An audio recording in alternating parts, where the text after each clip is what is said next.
Joseph Murphy அவரோட book the power of subconscious mind சொல்லிருக்காரு. ஏன் சில நபர் மட்டும் அவரோட வாழ்க்கையில ரொம்ப பெருசாயிடுறாங்க, அது சில பேர் அவங்களோட விதியை நினைச்சிட்டு கவலைப்பட்டு இருக்காங்க. எல்லாருக்குமே 24 மணி நேரம் தான் இருக்கு. சிலர் 100 கோடி சம்பாதிச்சிடுறாங்க, ஆனா சிலரால 1 லட்சம் கூட சம்பாதிக்க முடியல. அதுக்கு என்ன காரணம்? Subconscious mind. இதுக்குள்ள என்ன இருக்கு? பழக்கங்கள், ஹாபிட்ஸ். அண்ட் இந்த பழக்கங்கள் தான் ஒரு நபரை உருவாக்குது. இந்த சப்கான்ஷியஸ் மைண்ட் எவ்வளவு பவர்ஃபுல்னா உங்களால அதை பத்தி யோசிக்க கூட முடியாது. இதனால தான் இவ்வளவு கஷ்டமா இருக்கு ஒரு பழக்கத்தை மாத்த. இது ஹாபிட்டோட இன்ஜின். எல்லா பழக்கங்களும் இதுக்குள்ள தான் ஸ்டோர் ஆகுது. 90% விஷயம் நீங்க என்ன செய்றீங்களோ உங்களோட நாள்ல அது எல்லாமே சப்கான்ஷியஸ்னால தான் நடக்குது. எல்லா பழக்கங்களும் இதுக்குள்ள தான் ஸ்டோர் ஆகுது. 90% விஷயம் நீங்க என்னெல்லாம் செய்றீங்களோ உங்களோட நாள்ல அது எல்லாமே சப்கான்ஷியஸோட காரணத்தால தான் செய்றீங்க. இந்த மைண்டுக்குள்ள எவ்வளவு தாக்கம் இருக்குன்னு பாத்தீங்கன்னா நீங்க இதுக்குள்ள எதை போடுறீங்களோ அதை நடத்தியே காட்டிடும். அது என்ன பழக்கமா இருந்தாலும் சரி. நினைச்சு பாருங்க, நீங்க உங்களோட லட்சியத்தை அடையணும் அப்படின்னு நீங்க விரும்புனீங்கன்னா அதுக்கு நீங்க என்ன செய்யணும்? வேற நீங்க இந்த மைண்ட் கிட்ட சொல்லணும், நண்பா எனர்ஜி இந்த இடத்துல செலுத்துன்னு. என்னோட 90% இங்க தான் போகணும். சயின்ஸ் சொல்லுது நம்ம தூங்க போற லாஸ்ட் அந்த 5 மினிட்ஸ் இருக்கு பாத்தீங்களா, அந்த நேரத்துல பாத்தீங்கன்னா நம்மளோட சப்கான்ஷியஸ் மைண்ட் வந்து 95% ஆக்டிவா இருக்குமா.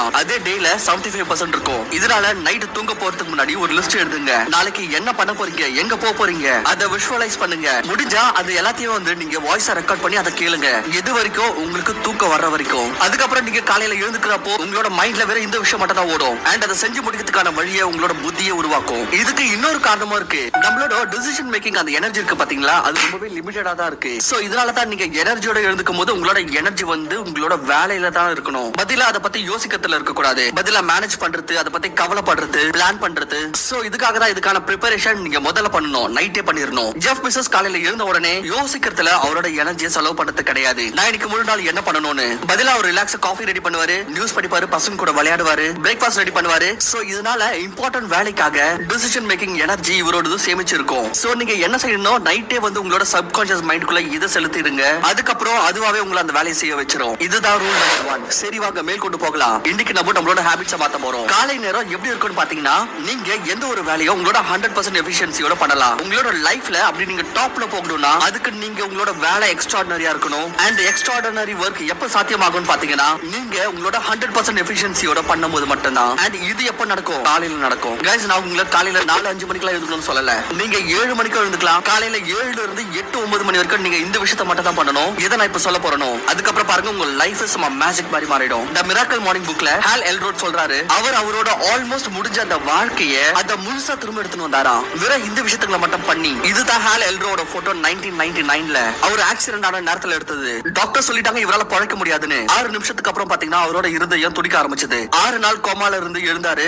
அதுக்கப்புறம் திரும்ப வந்து இந்த மாதிரியான ஒரு கம்பேக் கொடுத்தாரு. அவர் கீனோட் ஸ்பீக்கர் ஆயிட்டாரு, பெஸ்ட் செல்லிங் ஆத்தர் ஆயிட்டாரு, அல்ட்ரா மாரத்தான் ரன்னராவும் ஆயிட்டாரு. இதெல்லாம் எப்படி சாத்தியமாச்சு? அவரோட ஹாபிட்ஸ்னால. அவர் மார்னிங் எழுந்தத இந்த 6 விஷயத்தை பண்ணாரு. ஒவ்வொரு நாளும் செஞ்சாரு. அதுல ஃபர்ஸ்ட் என்னன்னா சைலண்டா இருக்கணும். காலையில எழுந்த உடனே எதை பத்தி கவலைப்படக்கூடாது. நேரம் இல்ல, டைம் இல்ல, அதெல்லாம் பண்ணக்கூடாது. ரெண்டாவது அஃபர்மேஷன்ஸ். உங்ககிட்டயே பாசிட்டிவா பேசுங்க. உங்களை நீங்களே வந்து கிரேட்டா கருதணும், சக்சஸ்ஃபுல்லா கருதுங்க. நினைங்க நீங்க என்ன செய்றீங்களோ அதுதான் சரின்னு. மூணாவது விசுவலைசேஷன். நீங்க எங்க போக விரும்புறீங்களோ அங்க வந்து உங்களை இமேஜின் பண்ணுங்க. நீங்க உங்களை ஒரு ஆக்டரா கருதுனா அப்போ ஒரு ஃபில்மை இமேஜின் பண்ணுங்க நீங்க அதுல இருக்கிற மாதிரி. 4வது எக்ஸசைஸ். 5வது ரீடிங். 6வது ஜர்னலிங். உங்களோட எண்ணங்களை எழுதுங்க. நீங்க எப்ப இதை நோட்டீஸ் பண்ணிருக்கீங்களா? உங்க லைஃப்ல எதனா ஒரு அவர் பாத்தீங்கன்னா நீங்க இந்த மாதிரி சமயம் இப்படி வேலை செஞ்சிருப்பீங்க. அவ்வளவு வேலை பாத்தீங்கன்னா உங்களால 7 நாளாலும் செஞ்சிருக்க முடியாது. பட் ஆனா அந்த ஒரு அவர் பாத்தீங்கன்னா திரும்ப வரதே கிடையாது. அந்த மாதிரியான போக்கஸ், அந்த மாதிரியான ஃபீல் வந்து நம்மளுக்கு திரும்ப வரது கிடையாது. அந்த மாதிரி கவனம் ஏன் திரும்ப வரது இல்ல? நினைச்சு பாருங்க. அப்படி 3 அவர் நீங்க இந்த மாதிரி நீங்க உங்களோட இஷ்டத்து பிரகாரம் எந்த ஒரு வேலையில செலுத்த முடியும். நீங்க எது வரைக்கும் நினைக்கிறீங்களோ அது வரைக்கும். அண்ட் இது பாசிபிள் ஆகும் நீங்க இந்த 6 விஷயத்தையும் செய்யும் போது. அண்ட் அதுவும் நீங்க காலையில 7 மணிக்கு எழுந்தாலே போதும். காலையில 7 மணிக்கு எழுந்து நீங்க அந்த 2 மணி நேரம் கொடுக்குறீங்களோ இல்லையோ, அந்த நேரம் பாத்தீங்கன்னா ஒவ்வொரு அவரும் பாத்தீங்கன்னா 10 மணி நேரத்துக்கு சமமானது. சோ இந்த எல்லா விஷயத்தையும் நீங்க காலையில எழுந்த உடனே செய்யணும். பட் அதுக்காக நீங்க என்ன செய்யணும்? காலையில எழுந்துக்கணும். இங்க பாருங்க, காலையில சீக்கிரமா எழுந்துக்கிறத பத்தி நான் ரொம்பவே சாதாரணமா சொல்லிடுறேன். இதுல அவ்வளவு டீடைலா போக வேண்டாம். சோ இதுக்கு என்ன பண்ணணும்? வெறும் கொஞ்சம் வில் பவர் தேவை. டைமுக்கு தூங்கணும். உங்களோட அலாரம் வந்து கொஞ்சம் தள்ளி வைக்கணும். நைட் தூங்க போகிறதுக்கு முன்னாடி ரொம்ப அதிகமா தண்ணி குடிங்க. சோ தட் காலையில அலாரம் அடிச்ச உடனே உங்களுக்கு டாய்லெட் வரும். அண்ட் நீங்களும் எழுந்துப்பீங்க. இங்க பாருங்க, நைட் நீங்க அப்படி லேட்டா தூங்குனீங்கன்னா கூட அப்போ காலையில சீக்கிரமா எழுந்துக்கோங்க. நைட் 2 மணிக்கு தூங்குனீங்களா பிரச்சனை இல்ல, காலையில எழுந்துக்கோங்க. நாளைக்கு டைமுக்கு தூங்கிக்கலாம். நம்ம ஒரு நாள் கண்டிப்பா கஷ்டப்பட்டு தீரணும். ஷெட்யூல்ல வரணும்னா ஃப்ரெண்ட்ஸ், நம்ம சேனல்ல பாத்தீங்கன்னா ரீசெண்டா மார்னிங் சீக்கிரமா எழுந்துக்கிறத பத்தி ஒரு சூப்பர் வீடியோ ரெடி பண்ணிருக்கோம். அந்த வீடியோட லிங்க் வந்து லாஸ்ட்ல கொடுக்குறோம். இப்போதைக்கு அதுல இருந்து சில ஜூஸ்ட் மட்டும் பார்க்கலாம். நீங்க அலாரம் எடுத்துட்டு போயிட்டு உங்க வீட்ல இருக்கிற அல்மாரிக்குள்ள வச்சிடுங்க. அதை லாக் பண்ணிடுங்க. அதோட சாவியை பக்கத்து ரூம்ல வைங்க. சோ இதனால என்ன ஆகுது? நீங்க அதை ஆஃப் பண்ண நீங்க பக்கத்து ரூம் போவீங்க, கொஞ்சம் ஆக்டிவ் ஆவீங்க. நீங்க வேணா டெக்னாலஜி யூஸ் பண்ணலாம். அலாரம் இந்த ஆப் வந்து யூஸ் பண்ணுங்க. இதுல பாத்தீங்கன்னா சில டாஸ்க் எல்லாம் கொடுப்பாங்க. இது பண்ணாதான் உங்களோட அலாரம் வந்து ஆஃப் ஆகும். நீங்க போட்டோ செக் பண்ணாதான் ஆஃப் ஆகும், இல்ல போட்டோஸ் கிளிக் பண்ணாதான் ஆஃப் ஆகும். இது மாதிரி ஏகப்பட்ட ஆப்ஷன்ஸ் இருக்கு. அட்டாமிக் ஹாபிட்ஸோட ஆத்தர் ஜேம்ஸ் கிளியர். இது ஹாபிட்ஸோட one of the best book. அவர் என்ன சொல்றாருன்னா, நீங்க உங்களை வந்து இந்த மாதிரியான ஒரு சூழ்நிலை சூழ்நிலை தள்ளி விட்டுருங்க. அதை செஞ்ச தீர்ற மாதிரி நீங்க காலையில எழுந்த உடனே வெறும் உங்களோட முதல் 5 நிமிஷத்தை மட்டும் இந்த மாதிரியான சூழ்நிலை செலுத்தணும். நீங்க வேணா இன்னொரு ஃபன்னியான விஷயம் கூட பண்ணலாம். நீங்க நைட் தூங்க போறதுக்கு முன்னாடி உங்களோட பிள்ளை கிட்ட சொல்லுங்க, காலையில என்ன இந்த டைம்க்கு வந்து எழுப்பி விட்டுருன்னு. சில பேருக்கு வேணா இது முட்டாள்தனமா இருக்கலாம், பட் ஆனா நீங்க உங்களோட சப்கான்ஷியஸ் மைண்டுக்கு இந்த மெசேஜ் வந்து பாஸ் பண்றீங்க.